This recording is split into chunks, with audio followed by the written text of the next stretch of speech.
My name is Robert Goodwin. I'm what's considered a sword master for film in LA. Martial arts and European weapons is my training background. Socrates said, the best dancers make the best fighters. And so it is. It's all about the footwork.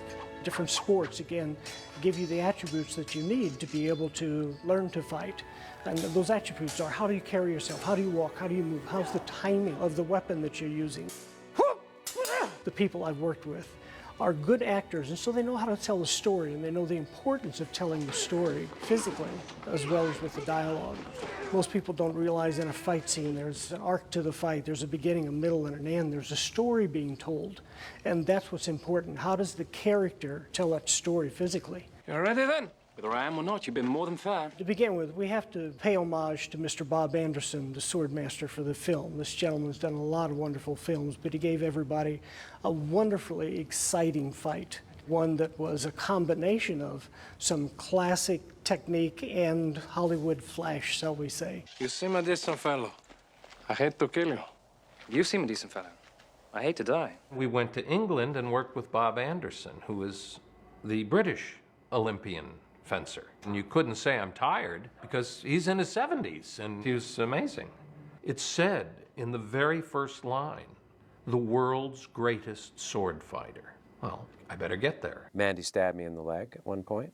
You practice with these carbon fiber blades because they're light, and the blade actually went into my leg. I said, don't do that. He said, what? I said, don't stab me in the leg. Pretend to stab me in the leg. But you haven't got your health. You haven't got anything. These are the kinds of weapons that you see used in Princess Bride. When you look at what they were doing and how they were doing it, even though they talked about some of the fencers from the 1500s, you know, I would put them probably in 1600s. When you get into the 1600s, you begin to see what's called civilian weapons, the transition from military weapons to civilian weapons. And the civilian weapons eventually became known as the rapier.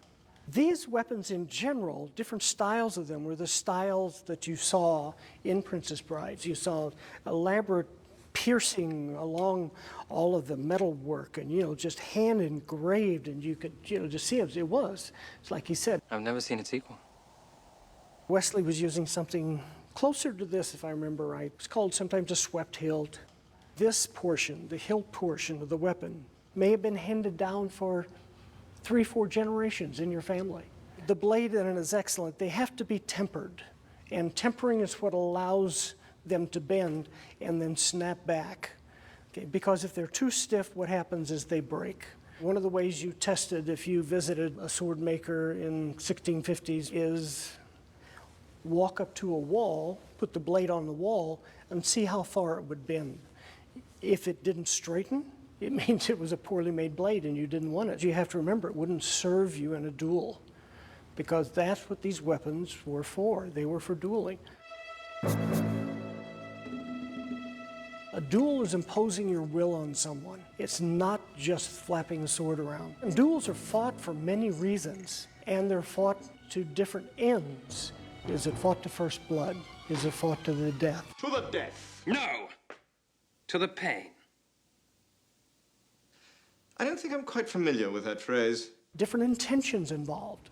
You'll notice at the beginning of their fight, what they did was some kind of testing of the skills. They didn't just really charge into the person. No, they wanted to find out what their skill level was. You also never know what style you're going to come up against in a duel. You're using Bonetti's defense against me, huh? Just because someone was Italian doesn't mean they didn't study in Germany. Naturally. You must expect me to attack with Capoferro. Naturally. But I find that Tibble cancels out Capoferro. For that reason, you have to be very, very careful. Unless the enemy has a study, he's a gripper. Which I have. The great thing about the Princess Bride fight was there were two master swordsmen respecting one another.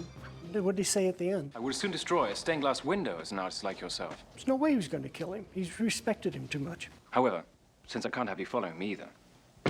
But when he met the six-fingered man, what happened? The intention changed. This is what he's been living for 20 years. Hello. My name is Inigo Montoya. You killed my father. Prepare to die. There's no doubt as he's going to the death, even though he's wounded, he still follows through and brings up that internal strength. Different intention, different drive of the body. Offer me money. Yes. The cut to the cheek was leaving his brand on him. The cut to the cheek is a high insult in that it's something that you can't hide. He does this tearing action up the cheek. Power to promise me that. All that I have and more. Please. Any kind of breaking in the skin in the face area, get a lot of blood, and it looks worse than it is. And so for the fighter himself, it can be something that psychologically can affect them. One of the things any physical discipline, if you're training correctly, will teach you, the body is weak and it lies to you. The spirit is what drives you forward. Hello! My name is Inigo Montoya. You killed my father. Prepare to die. As you've seen from the fights, they can be very exciting.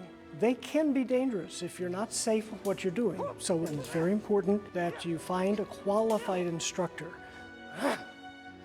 The Chinese say we're standing on our teacher's shoulders. So part of our responsibility as teachers and choreographers is to be as accurate as we can, but guess what? In Hollywood, it still has to have that ability of being able to entertain and tell the story as well. You are wonderful. Thank you. I've worked hard to become so.